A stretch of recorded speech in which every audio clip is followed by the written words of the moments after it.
Hey everybody, this short video is to explain an all-wheel drive skid plate system. The material we are using here is 1/4" aluminum, and that's for skid plate 1, 2, 3, and 4. One of the first features that you will notice here is we have an easy access to your oil drain plug.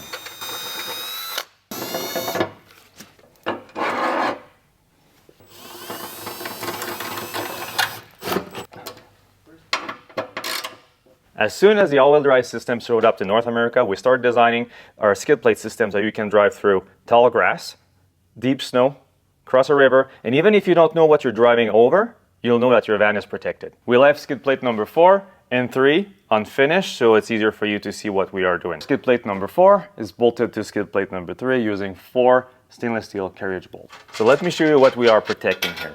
Skid plate number 4 protects the fuel pump. Number 3 protects this area here, that fuel pump. You can see how easily a branch could get in there and just take it right out. This has to be protected. And same thing with your all-wheel drive system here. Take a look at this here. This has to be protected. And also you have a plastic oil pan on your transmission. It's all protected now. The goal of skid plate number 2 is to link the engine skid plate to skid plate number 3, and also to protect your power steering rack right here, because there's more connectors, wires on the side. Definitely you will want to have this protected. Of course, the goal of skid plate number 1 is to protect your engine, transmission, oil cooler. You got some wires on the side too. Everything is protected. You are covered.